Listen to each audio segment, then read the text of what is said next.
Desde nuestros estudios en Washington, D.C., Batalla Política. Bienvenidos a Batalla Política, feliz domingo, un placer tener acá a Federico hoy con nosotros. Gracias, Fede, Dani. ¿cómo estás? Súper bien, ¿y tú? Muy bien, ¿qué te parece si le damos ya rápidamente el pase a Emiliano Molina para empezar a movernos con toda esta semana en Washington que ha estado súper candente? Bien candente, vamos, Emiliana. Hola, ¿qué tal, Yali? Federico, esta semana les proponemos debatir sobre estos temas que han sido noticia aquí en Estados Unidos. Primero, el debate presidencial demócrata de esta semana. El ex vicepresidente Joe Biden se vio obligado a defenderse de las acusaciones de supuesta corrupción contra su hijo Hunter Biden. Elizabeth Warren no dio explicaciones de cómo pagaría por un seguro de salud para todos y el debate del control de armas estuvo sobre la mesa. Beto O'Rourke, de hecho, propuso ir de puerta en puerta a retirarle las armas de asalto a los americanos por medio de una legislación si este llegara a ser presidente. Los temas ausentes fueron la migración y política exterior de Latinoamérica.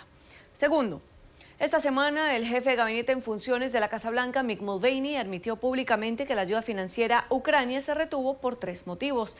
El primero, la corrupción en Ucrania. Segundo, si estaban apoyando a otros países. Y tercero, si Ucrania estaba cooperando con una investigación del Departamento de Justicia.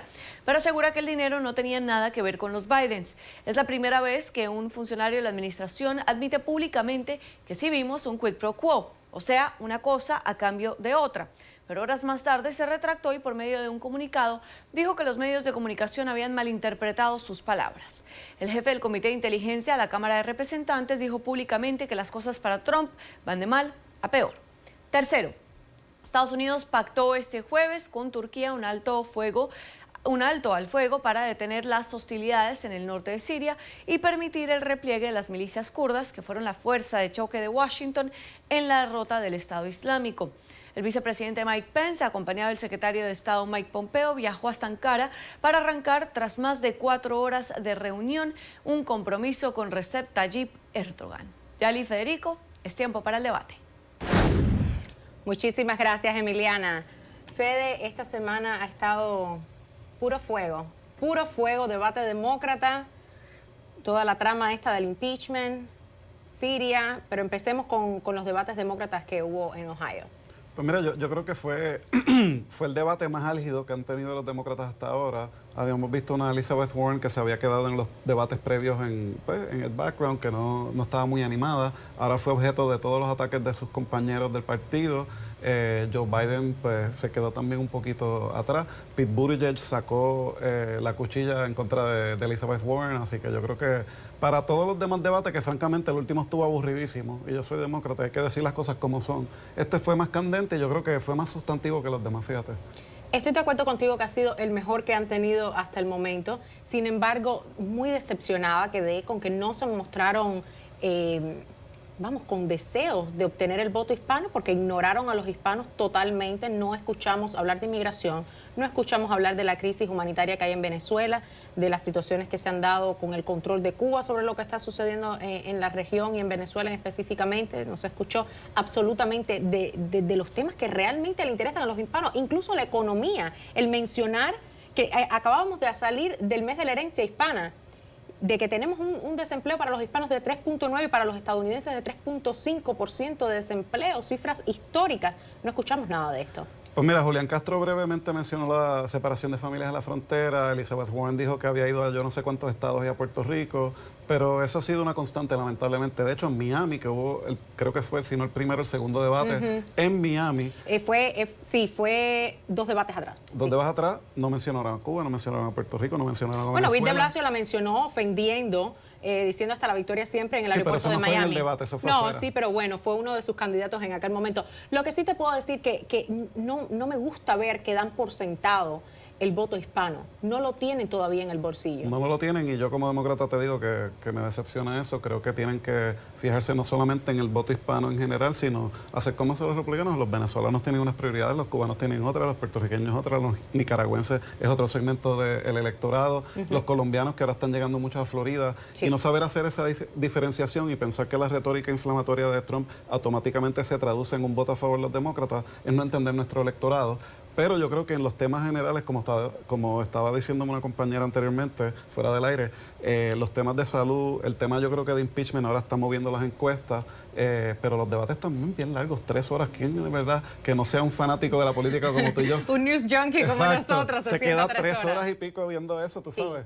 Sí, y también hablaron un poco sobre el tema de salud, que es un tema complicado. Vemos un poco de opciones diferentes de cómo piensan implementar una mejoría para el sistema de salud. Lamentablemente no vi mucha mejoría en las propuestas que estaban dando. Estamos escuchando personas diciendo Medicare for all, no vamos a subir los taxes, pero sabemos que le suben los impuestos a la clase media si se lleva a cabo un Medicare for all. Y no están siendo sinceros en cuanto a eso. El único que fue sincero en ese tema yo creo que fue Bernie Sanders, que en ocasiones él se quedaba en la retórica y era Elizabeth Warren la que explicaba los detalles, pero como no ha sacado un plan de cómo va a pagar por Medicare for all, no quiso comprometerse con el tema de los impuestos. Y yo creo que Bernie Sanders habló la verdad, que puede que a uno no le guste, pero dijo, mira, pero por lo menos está siendo sincero. Exacto, se le van a subir los impuestos a la clase media, pero en lo que se ahorran de prima, de costos de out of pocket y de otros costos de salud, pues se van a ahorrar más dinero. Y eso, pues obviamente Elizabeth Warren no lo quería hacer para que no le cogieran el soundbite para un anuncio en la general, pero yo creo que Sanders fue más sincero en ese sentido.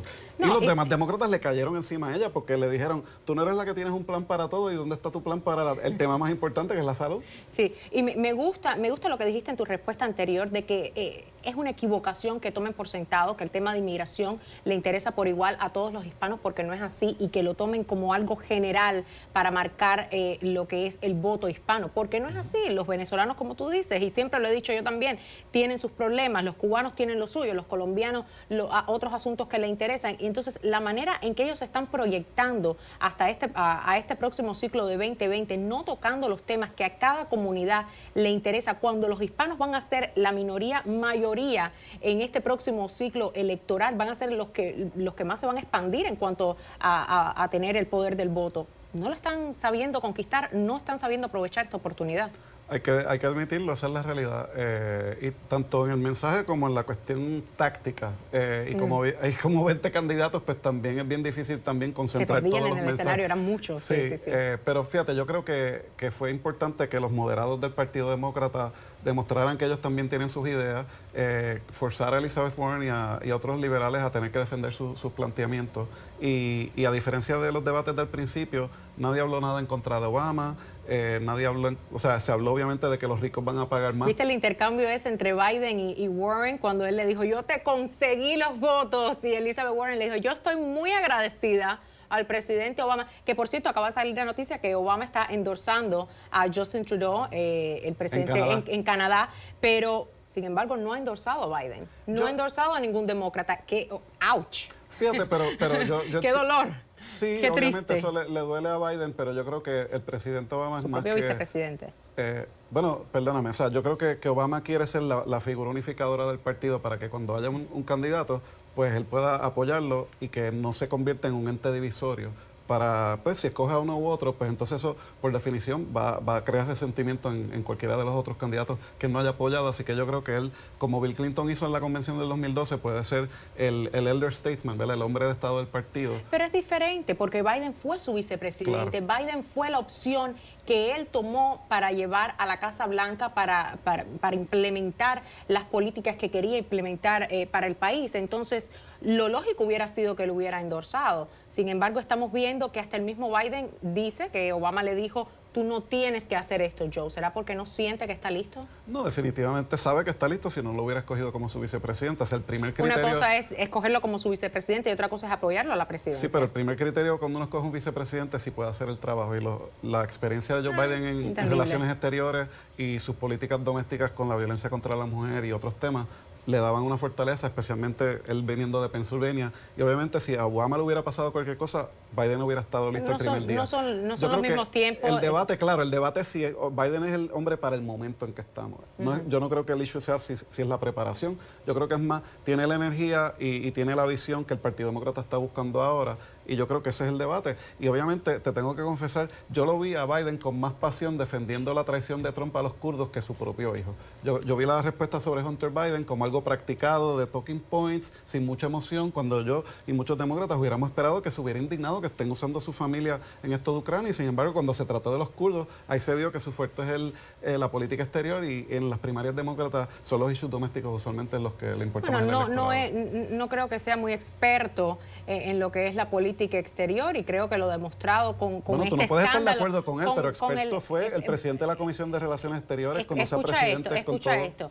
Biden ha estado en contra de políticas exteriores. Biden estuvo en contra de casar a Bin Laden de la manera que lo casó Obama. ¿Cierto o falso? Entonces, experto en política exterior, no creo que fue efectivo, no creo que fue el mejor. Nuevo, y la realidad que no estés de acuerdo con él no quiere decir Biden, que no conozca el tema.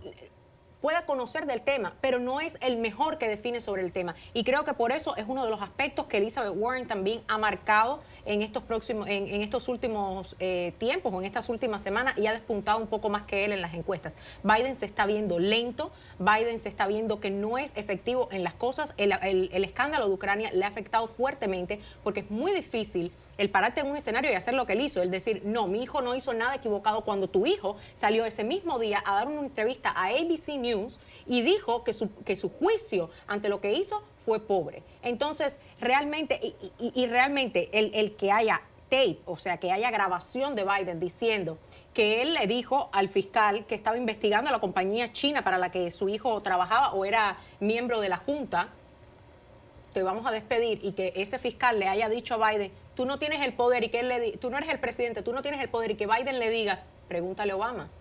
Entonces, es bien vergonzoso que se haya parado ahí y que haya dicho, mi hijo no hizo nada mal, cuando sabía que estaban investigando esa compañía por corrupción, Federico. Yo creo que eso se ha litigado, y el asunto es parecido, por lo menos desde el punto de vista demócrata, a lo que le hicieron a John Kerry en el 2004 con el Swift Boat. Que la apariencia de que tenga un hijo en una corporación cuando él estaba presionando al gobierno sobre la corrupción se ve mal, claro, y por eso el hijo hizo bien en admitirlo. Eso es algo que deberían haber hecho hace 3 semanas. O sea, que la frustración entre los demócratas, y obviamente yo sé que tú no estás de acuerdo, no es si él hizo algo inapropiado, es que, número 1, se ve mal, nadie ha probado ninguna ilegalidad, pero número 3, ¿por qué no sacaste tú la información primero? ¿Y por qué cuando salió la información no hizo un discurso hablando honesto con el hijo al lado? Mira, esto es lo que pasó. Un padre que no sabe en lo que está el hijo. ¿Es creíble eso? No, yo creíble no creo que él haya, cuando hay una foto de Joe Biden con un ejecutivo ucraniano y su hijo jugando golf. ¿Es creíble esto? Realmente no lo es. Yo no creo que él haya alegado de que él no sabía los negocios de su hijo. Bueno, pero él lo acaba de decir en todas y cada una de las entrevistas. Terminar. Yo no sabía absolutamente nada de lo que estaba haciendo mi hijo. Él no sabía de los detalles de lo que él estaba haciendo, pero obviamente él le tiene que haber dicho, mira, pues estoy trabajando en esta u otra compañía. El que piense que él no le haya dicho eso no sabe de política. Eso es lo que dice Biden, constantemente, bueno, pues, en todas y cada una de las entrevistas que sale. Yo no sabía en lo que estaba él. Lo único que le dije, espero que tú sepas lo que estás haciendo. Come on, por favor, parece... Mira, el issue es que eso francamente es una distracción del tema principal, que es que hasta el mismo Mick Mulvaney lo dijo, y el embajador Sondland esta semana lo admitió, que el abogado del presidente fue encargado por el presidente para negociar una investigación a los Biden para afectar la elección a cambio de aguantarle la ayuda militar a Ucrania. Eso es bien nebuloso, potencialmente pudiera llevar a residenciamiento del presidente, y estamos viendo la evidencia de que el presidente nunca tuvo ningún problema con decirlo. Mira, yo sí quiero que hagas esa investigación y voy a hacer todo lo posible para aguantarte la ayuda. Eso no es extorsión. Una pregunta que quiero dirigirte. ¿Crees que este tema de impeachment está afectando a los demócratas o los está beneficiando? Pues mira, si me hubieras preguntado hace 3 semanas, y las encuestas lo demostraban, solamente el 37% del público estadounidense apoyaba el proceso. La misma Nancy Pelosi no quería ni entrar en el impeachment, pero yo creo que ha sido tan explosiva la evidencia que las encuestas se están moviendo. El mismo Fox News dice que 51% del público está a favor no solo de impeachment, sino de removerlo de Casa Blanca. Esas son palabras mayores y todavía ni siquiera han empezado las vistas públicas. Así que yo todavía no te puedo decir si esto los va a ayudar a ganar las elecciones o si van a lograr los votos en el Senado, pero sí te puedo decir que los números demuestran que las encuestas se están moviendo. ¿Por qué entonces Nancy Pelosi no quiere llevar esto a una votación? Pues mira, yo ¿Por qué no francamente lo quiere haría. seguir? ¿Por qué no quiere seguir el Es un proceso tecnicismo, legal? la Constitución no lo exige. No es un Pero tecnicismo, la porque Constitución no lo exige. debería llevar el método legal de hacer las cosas, Pero es que la debería hacerla de la... Constitución no lo exige como un requisito. Eso, las reglas las pone la casa. Mira, a mí me Cámara de parece muy Representantes. oscuro. Yo lo haría. A mí me parece muy oscuro que si realmente tú tienes me parece muy oscuro que si tú realmente tienes la ley de tu lado, que si tú tienes la razón, tú no sales a la palestra pública antes de tener los hechos en la mano. Me parece muy oscuro y muy sospechoso que no quieran llevarlo a un voto en la Cámara, porque saben perfectamente que no tienen los votos necesarios para que esto suceda. Bueno, ya son más de 220 demócratas que han dicho públicamente que están a favor de la investigación del impeachment. Pero los republicanos tienen el Senado. Sí, pero lo que te quiero decir es que yo creo que esto, mira, la Constitución no lo exige, yo lo haría para quitarle el talking point a los republicanos, pero ya las investigaciones que eran parecidas al proceso de impeachment ya estaban en un proceso tan adelantado que en realidad no es necesario. De nuevo, yo lo haría, pero ya la evidencia que se está recopilando y las investigaciones están tan adelantadas que lo que hay que hacer es que los congresistas voten si le van a radicar cargos al presidente o no. Vamos a ver ahora también quién toma el liderazgo. Uno de los tres principales que estaba llevando este proceso, lamentablemente, Elijah Cummings, congresista demócrata de Baltimore, ha fallecido. Nuestras condolencias a sus familiares y amigos. Vamos a ver quién toma ahora este rol. Por otro lado, tienen también a Adam Schiff, que en mi opinión ha hecho un trabajo desastroso. Schiff es un token por el apellido es Schiff. Desastroso lo que ha pasado con Schiff, una persona que dice que no habló con el informante o con el whistleblower, termina siendo que sus staffers sí se reunieron, una contradicción total, hace una parodia de lo que fue la conversación entre el presidente de los Estados Unidos y el presidente de Ucrania en una audiencia congresional. Esto, yo creo que eso es ahogarse un vaso de agua. Yo creo que los whistleblowers tradicionalmente, de hecho, la ley le dice que antes de ir a hacer algo público tienen que ir a los comités del Congreso. El director de Seguridad Nacional del ¿Pero presidente... por qué mientes? ¿Por qué dices que no te reuniste? El director de Inteligencia Nacional dice que el whistleblower siguió todos los procesos bajo la ley y nadie está imputando que el whistleblower haya roto la ley o que se hayan seguido procesos impropios y que le haya ido al comité. Yo creo que fue lo correcto. Que el mensaje que dio Schiff haya sido confuso, claro, él no es la persona que mejor comunica estos temas a si veces. no es él que es el jefe del comité de inteligencia, ¿quién? Sí, pero una cosa es un error de comunicación y otra cosa es un error de procedimiento y nadie está alegando de que pero se es que rompió los procedimientos. ¿por qué tú tienes que...?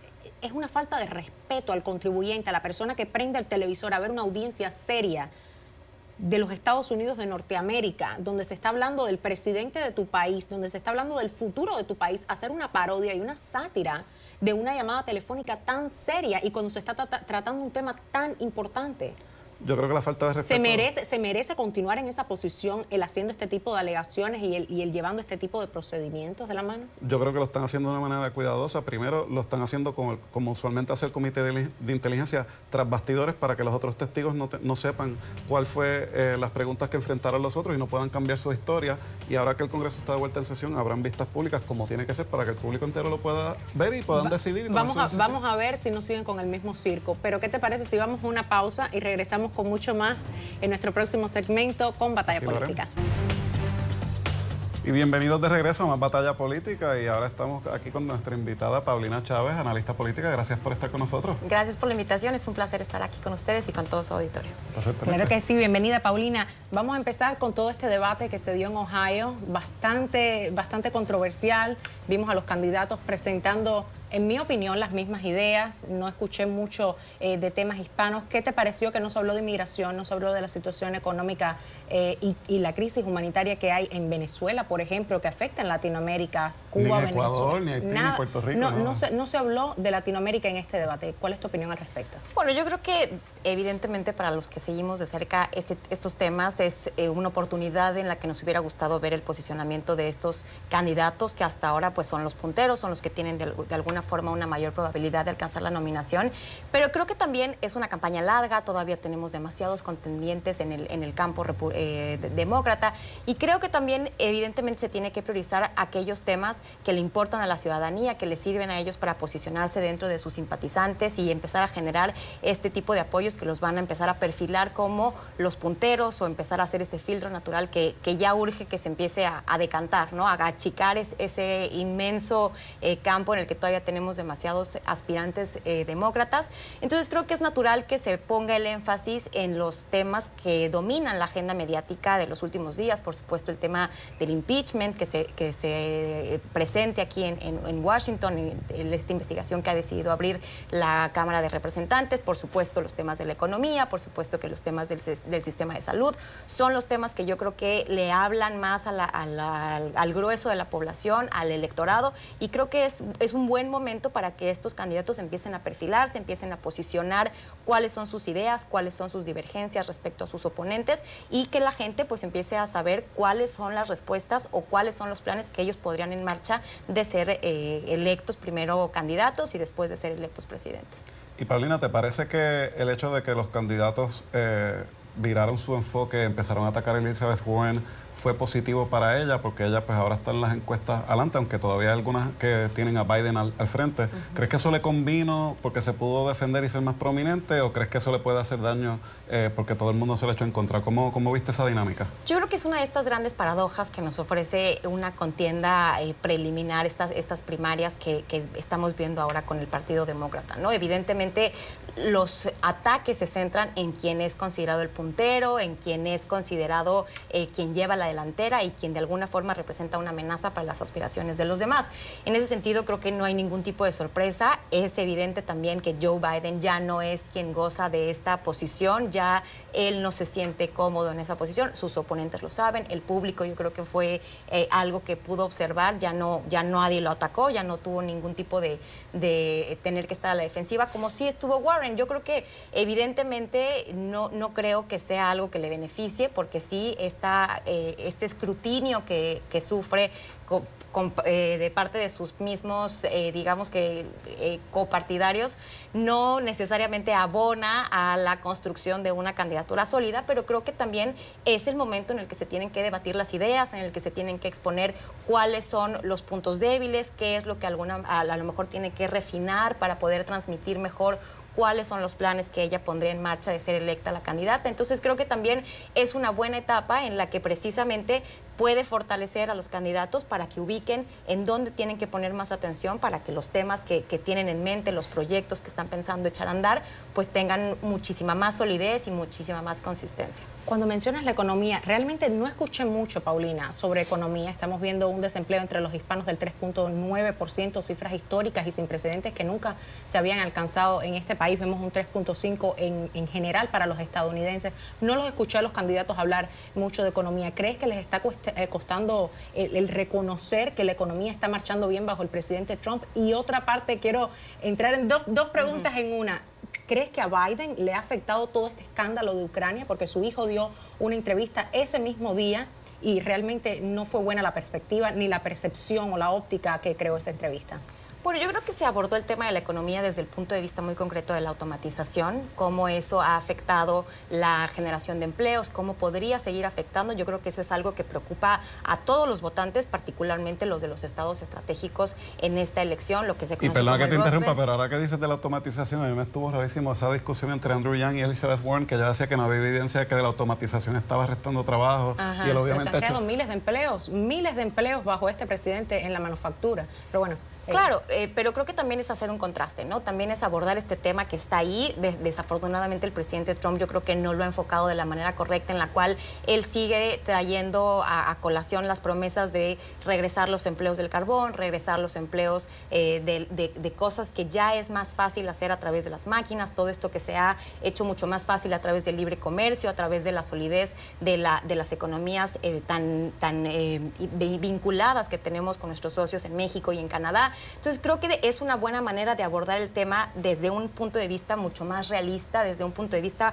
mucho más viendo al futuro y no seguir anclados en las promesas de algo que evidentemente no va a poder cumplir, ¿no? Decir que vamos a regresar una planta o vamos a regresar una fábrica para que los obreros sigan haciendo las mismas cosas en el futuro próximo, yo creo que es mentirle a la gente, ¿no? Es no necesariamente ofrecerles un futuro viable, cuando más bien se tiene que poner el énfasis en los empleos que se generarán a través de la innovación, a través de la tecnología, hacia otro sentido, ¿no? Entonces creo que en ese sentido me pareció bueno que se abriera ese debate, que se abordara desde ese punto de vista. Hay, por supuesto, diferentes puntos de vista. La propia Elizabeth Warren pues se mostró muy reacia o más bien opuesta en cierto sentido al libre comercio, a cómo eso ha afectado precisamente la generación de empleos. Entonces creo que hay muchas aristas desde las cuales se puede analizar este tema y creo que evidentemente seguiremos escuchando más en las futuras intervenciones, en las futuras debates y ya conforme se vaya decantando el grupo de aspirantes a la candidatura. Bueno, sí, critican el carbón, pero no abordaron el tema del cambio climático en este... Eso me estuvo interesante. Sí, Sí. esa sí fue una de las grandes omisiones, sin duda. Un ausente total. Creo que en Bernie este lo debate. mencionó, pero no hubo discusión ni los Sí, ese panelistas. fue uno de los ¿Crees- grandes lo ausentes. trajeron. ¿Crees que le estén dando de lado porque no está mostrándose como un tema muy popular con los contribuyentes o porque realmente no han encontrado una solución viable y realista que no sea el New Green Deal, que eso es una utopía de los demócratas que imposible De que una suceda? parte de los Bueno, demócratas. y no hay un proyecto de ley concreto, hay una resolución con unas metas, pero ¿Crees no que hay esta nada fue la específico, razón sí. por la que lo ignoraron? Yo creo que hay diversas razones, ¿no? La primera, yo creo que fue un debate de poco más de 3 horas, me parece. Creo que también Muy largo, son porque lo vi de principio a fin, muy son largo. muchos candidatos todavía, son por supuesto muchos temas los que están en la agenda que le interesa a la gente y obviamente quienes observamos de cerca, pues también tenemos estos intereses particulares, ¿no? Que si Latinoamérica, que si los derechos de reproductivos de las mujeres, por ejemplo, que había sido otro de los temas que había quedado fuera. Kamala Es Harris lo difícil. mencionó y Cory Booker también. Sí, y después sí hubo una sección dedicada a ese asunto. Entonces creo que habrán muchas oportunidades para preguntarles a los candidatos sobre sus posiciones respecto a este tema.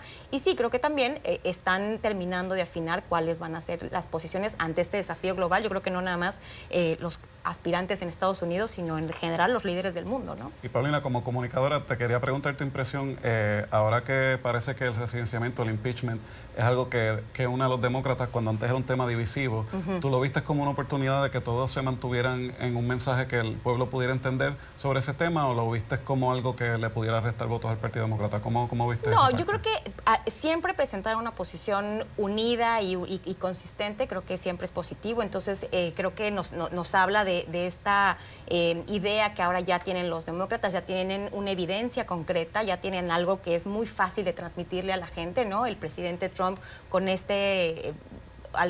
dice que no es una transcripción y dicen que más bien es como un reporte de esta llamada ahora ya tan famosa con el presidente de Ucrania.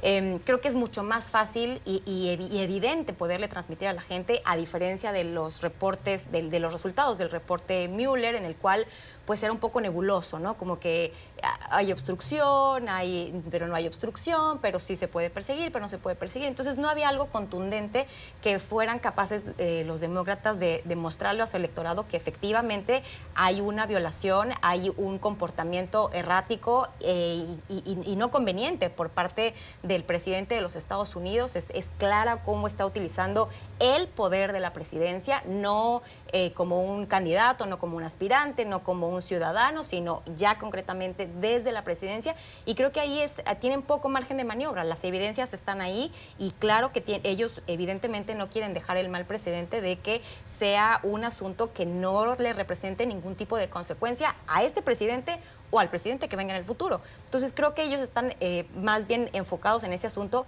Claro que también es un arma de doble filo porque no tienen los votos necesarios para efectivamente removerlo de la oficina en el Senado. Todavía. Todavía, exactamente. Y pero no vale quieren la someterlo pena que siga un habiendo voto. la investigación. Sí, vale la pena que se sigan recabando información para presentársela al público y para que se llegue al fondo de este tema, yo creo. Esperemos que lleguen al fondo. Muchas gracias, Paulina, Gracias, Paulina. Es un gusto. por tu participación, por ofrecernos tu perspectiva demócrata acá en Batalla Política. Esperemos tenerte muy pronto de vuelta. Más que demócrata, yo creo que es una opinión personal y creo que observando cómo Imparcial. avanza toda esta coyuntura tan interesante. No demócrata, pero inclinada hacia allá. Pero muchas Objetiva, gracias, imparcial. Paulina. Muchas gracias. Objetiva. Muchas Un gracias. placer tenerte acá. Encantada. Ustedes no se vayan, que ya regresamos con mucho más de Batalla Política. Ya estamos de vuelta con más Batalla Política. Seguimos aquí con el tema favorito de Federico, el impeachment. Así mismo. Seguimos. Cuéntame, ¿qué me estabas diciendo en el último segmento? Que no te parece que ha sido un circo político esto. Bueno, el psicopolítico lo está llevando a cabo el presidente, que está haciendo todas estas cosas ilegales, que le está diciendo a su gente que no va a cooperar con el impeachment. El mismo abogado de Clinton le escribió una carta pública al jefe legal de la Casa Blanca diciéndole, mira, nosotros también encontramos que ciertos aspectos del impeachment de Clinton fueron injustos, pero jamás y nunca pensamos que la Constitución nos permitía a otra rama independiente del gobierno, en este caso el Congreso, impedir una investigación. Y si alguien está seguro de sí mismo que no sabe, que sabe que no ha hecho nada, ¿por qué entonces no coopera? Y de hecho, aun cuando enviaron una directriz de que la administración no iba a cooperar, hubo empleados de carrera, incluyendo de confianza como Sondland, que fueron y desafiaron al presidente y fueron a testificar. De hecho, Sondland contradijo lo que él mismo había tuiteado en aquel mensaje diciendo, aquí no hay quid pro quo, como ha dicho el presidente, y dijo, mira, sí hubo quid pro quo y el presidente me dijo que dijera eso. Pero bueno, no se están refiriendo a lo que fue el pedir un favor en cuanto a investigar directamente a Biden. Están hablando de otro tipo de lo que se dijo, que no fue por lo de Biden exactamente. Es No una cosa entiendo totalmente, lo lo de Mulvaney fue una cosa distinta No a me lo de refiero a lo de Biden. Mulvaney, estoy hablando del testimonio del embajador en la Unión Europea. Me estás hablando de Mulvaney, me estás hablando del embajador. Ahora, cuando vemos lo que ha sucedido en esta llamada telefónica, lo cual la transcripción de esta llamada se hizo efectiva en cuanto el presidente dijo, aquí la tienen, aquí no hay nada que esconder. Entonces, ¿qué? Entonces, ¿qué? Si él mismo fue el que él podía haber usado su poder y haber dicho, no, esto no se va a revelar porque esto es una conversación entre dos mandatarios, que además de eso, no solamente, porque las personas tienen que estar informadas, esto no solamente la escucha, no solamente son los dos presidentes en el teléfono, hay personas de inteligencia, hay personas... El secretario Pompeo, que primero negó haber estado y después resulta que estuvo. Vamos a estar hablando un poco más de su función, de lo que ha estado haciendo también en Siria con el vicepresidente Pence y con el National Advisor O'Brien, que hay mucha candela y los ojos están muy puestos sobre lo que está pasando con Siria y Turquía y los kurdos. Pero Yali, no trates de downplay esa llamada. O sea, el hecho de que hayan hecho la transcripción pública estoy tratando de downplay. Es importante, y eso, la transparencia es importante, pero el hecho es que hasta la presidenta independiente de la Comisión de Elecciones Federales ha dicho que es ilegal pedirle a alguien extranjero una intervención o algo de valor en las elecciones de Estados Unidos, y eso está claramente establecido. El presidente podrá decir que no hay nada malo con eso, pero hasta muchísimos republicanos, incluyendo a Mitt Romney, dijeron eso es preocupante, eso es escandaloso. La cuestión es si es impeachable o no, y eso es algo que es una decisión política del Congreso, una decisión legal. A mí me parece que de la manera en que están llevando a cabo este inquiry, que en realidad no es un inquiry, es un esfuerzo de remover al presidente de su impeachment. Es un esfuerzo continuo desde el primer día que este presidente pisó la oficina oval, de removerlo de su puesto, del puesto que ganó legítimamente a través del voto del pueblo estadounidense y obviamente del voto del electorado y del voto del electorado. Eso no lo pudieron probar. Claro que sí, eso está en el informe de Mueller. Hubo una intervención rusa, pero no hubo colusión de la campaña o miembros de la campaña Trump o del presidente Trump con Rusia para los resultados de las elecciones del 2016 fueron legítimos. Este presidente fue elegido legítimamente y está en su legítimo derecho de llevar a cabo en su lo posición. Que no tiene derecho es de abusar el poder y de hacer actos corruptos como traer la convención de la G7 a uno de sus propios hoteles y enriquecerse del gobierno de los Estados Unidos. Mira, lo que te puedo decir... Toma agua para que pienses lo que vas a decir. Créeme que pienso lo suficientemente rápido. Contigo no necesito tomar mucha agua. Mira, la realidad del asunto aquí, Federico, es que la manera en que los demócratas han llevado el proceso, y yo no quito que congresionalmente hablando o a manera de constitución, yo pienso que la constitución es por los que nos debemos guiar en este país. Siempre hay que tener un respeto profundo. El que quiebre la ley o la constitución debe pagar por esto, pero en este caso es muy difícil que lo puedan probar. ¿Sabes por qué? Porque la manera en que han llevado las cosas los demócratas lo que muestran es que su esfuerzo es partidista, su esfuerzo no es por hacer que la ley se cumpla. El esfuerzo de los demócratas, el esfuerzo de los demócratas desde el día número 1 ha sido socavar. Pero los demócratas no estaban en el poder en el día número 1. Quien empezó la investigación de Mueller fue Rosenstein, que lo nombró Trump. No hay ningún deep state aquí, una conspiración de que en Australia... Esa investigación la empezó Comey y después la siguió Rosenstein, que fue el que ordenó que Mueller investigara. Todos republicanos. ¿Dónde está la conspiración demócrata? No todo es James Comey y Rosenstein no son republicanos. Primero, Comey fue un desastre. Vamos a empezar por ahí. ¿Pero es republicano o no es republicano? Déjame terminar, Federico.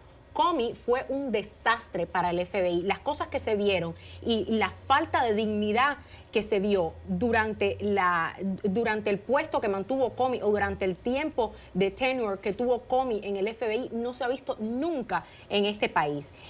El FBI lo perdió todo, perdió su reputación como un hombre así allá adentro. Y el despido de Comey estuvo justificado. Y el despido de Comey hubiera tenido que hacer mucho antes de lo que lo hizo el presidente. Así que se demoró bastante. Eso sí te lo puedo garantizar. O sea, que cuando se negó a tumbar la investigación y el presidente lo vota y dijo que era por lo de Rusia, no era obstrucción a la justicia. Comey no es amado ni por los republicanos ni por los demócratas. ¿De acuerdo? Porque todo lo que ha hecho lo ha hecho sumamente mal. Sumamente mal. Yo estoy en desacuerdo, pero está bien.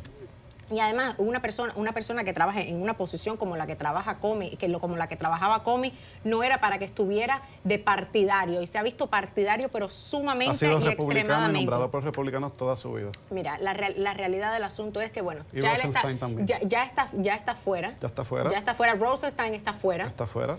Quedan los que están adentro. El presidente... Está Nancy Pelosi llevando a cabo este esfuerzo. Vimos cómo la reunión que tuvieron con Chuck Schumer y con otros, el líder, el whip de la mayoría o de la minoría republicana estuvo ahí también. Hubieron muchas personas en la reunión. Se alteraron, salieron de la reunión, se fueron.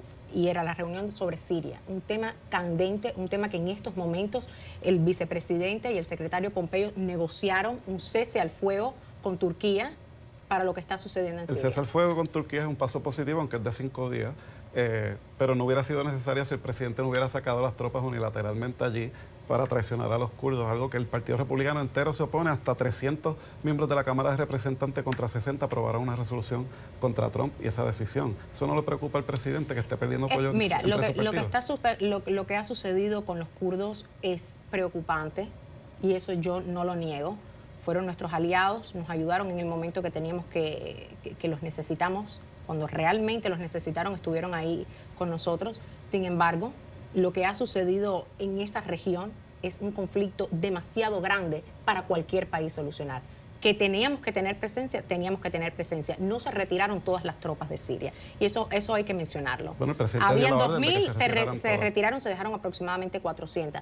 Yo lo que me pregunto es, ¿por qué los otros aliados de NATO no tienen las mismas cantidades de tropas? Y a eso es a lo que se refiere el presidente Trump, que tenía los Estados Unidos en esos lugares. ¿Por qué todo el mundo no ayuda de la misma manera? Pues mira, esa es una buena pregunta y es válida, pero y uno puede debatir si es una buena idea que Estados Unidos intervenga allí en general o no. Pero el hecho es que ya estaban ahí y el hecho es que al irse permitieron la masacre de los kurdos allí. Eso es un hecho innegable que hasta el mismo Lindsey Graham, que lleva apoyando al presidente estos 3 años, tuvo que decir, pero es que en todos los años que yo llevo aquí yo nunca he visto una cosa igual.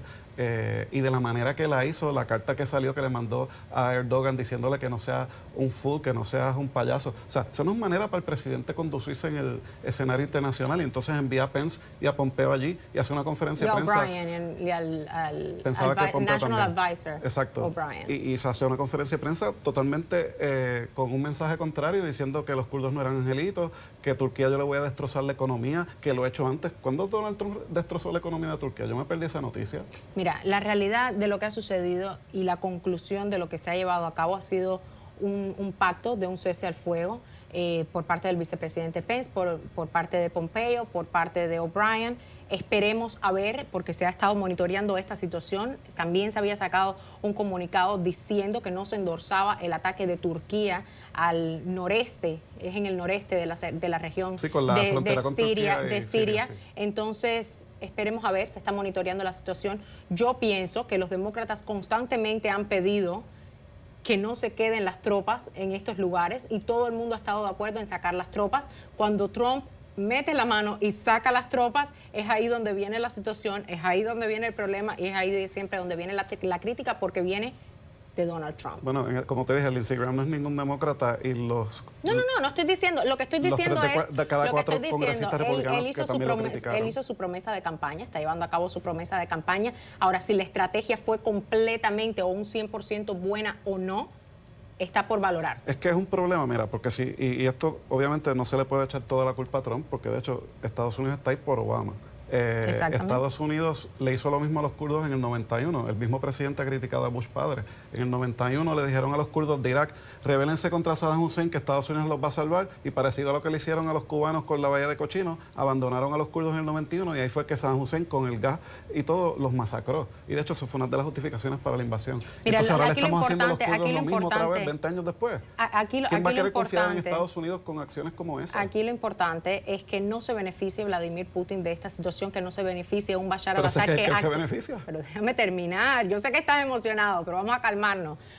Que no se beneficie un Bashar al-Assad que ha usado armas de destrucción químicas contra su propio pueblo, contra niños. Acordémonos de esa masacre que hubo tan fuerte en la época de Obama. Nunca se me va a olvidar.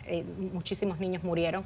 Que no se beneficien estas personas de esta acción, que sí busquen entre estos países sus soluciones, porque no siempre podemos ser la policía del mundo, los Estados Unidos, y eso es algo que muchas veces los demócratas dicen. Sin embargo, cuando viene el momento de no participar o no ser la policía del mundo, totalmente lo critican.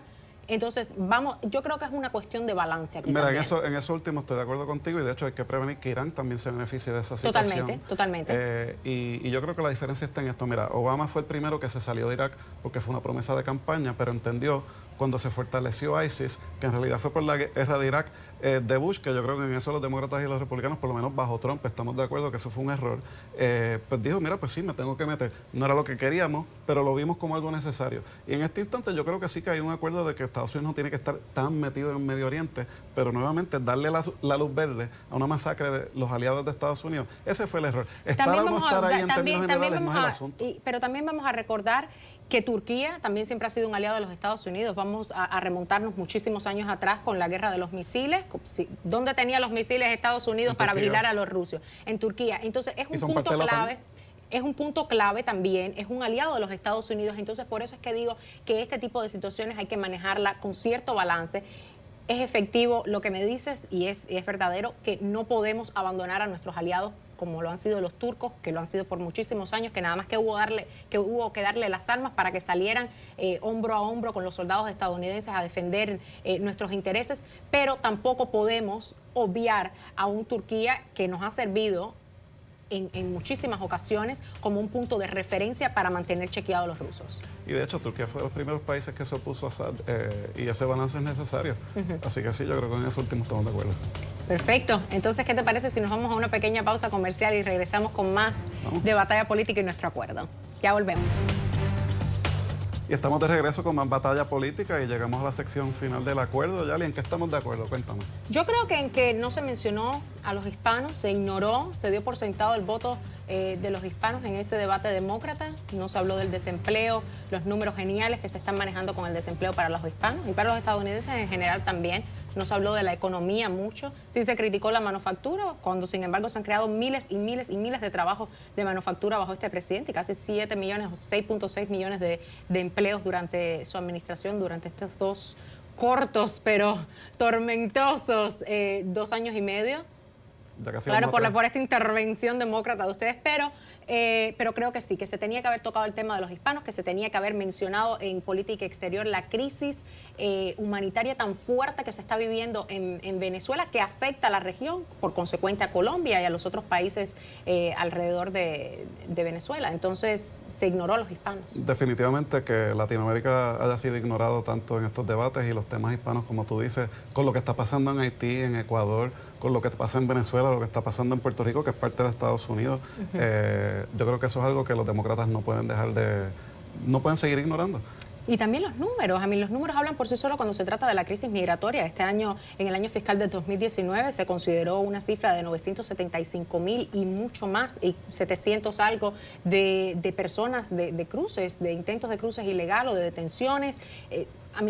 Los números han bajado después de que se han llevado acuerdos con México, con Guatemala, con El Salvador. Sin embargo, no oímos el tema de inmigración. Es muy lamentable.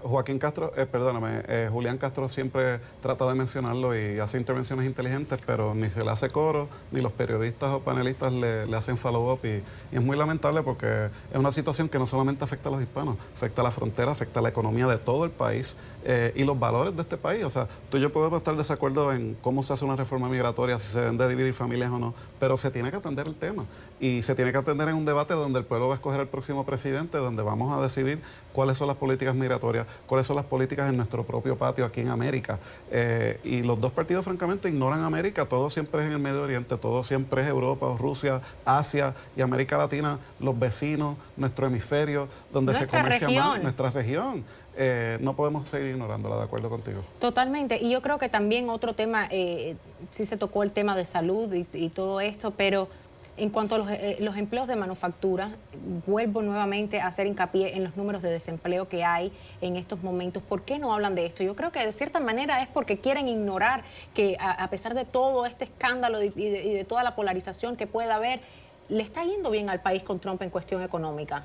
Yo creo que lo han ignorado. No se puede discutir que la economía que heredó Trump fue la de Obama y estaba buena y se ha aumentado los números. Eso sí, estamos en el acuerdo, pero en eso sí no vamos a estar de acuerdo. Bueno, esos son los números, pero el hecho es que la economía ha continuado mejorando, los niveles de desempleo están en niveles históricamente bajos, eso se le tiene que conceder a Trump y el que no lo haga no está viendo los números, pero también hay que tener mucho cuidado con eso porque por las guerras arancelarias y comerciales con China, con Europa y otros países, eso pudiera estar cambiando. Y también creo que vamos a estar de acuerdo en que les pueda costar serio el voto hispano a los demócratas si ellos no se ponen para las cosas y no empiezan a mencionar los temas hispanos en los debates y no le prestan atención. El presidente ha dado grandes cifras de dinero para Venezuela, ha estado muy al pendiente del asunto, el vicepresidente Pence, pero ha dado gran ayuda humanitaria y nunca ha quitado de la mesa esa opción, como nunca ha quitado ninguna opción de la mesa cuando se trata del tema de Venezuela. Y no solo Venezuela, hay que estar al pendiente de los próximos debates y esperemos que los demócratas traten el tema de los latinos porque van a ser la próxima nueva mayoría en este próximo ciclo electoral. Y que no se olviden que Trump sacó más votos entre los latinos que Mitt Romney, así que los demócratas que no se duerman de esos laureles. Exactamente, y con eso cerramos. Siempre un placer tenerte por acá, gracias, Federico. Un placer, siempre. Un gusto y esperamos tenerte pronto. Gracias. Ustedes los esperamos el próximo domingo con más Batalla Política. Gracias por la sintonía.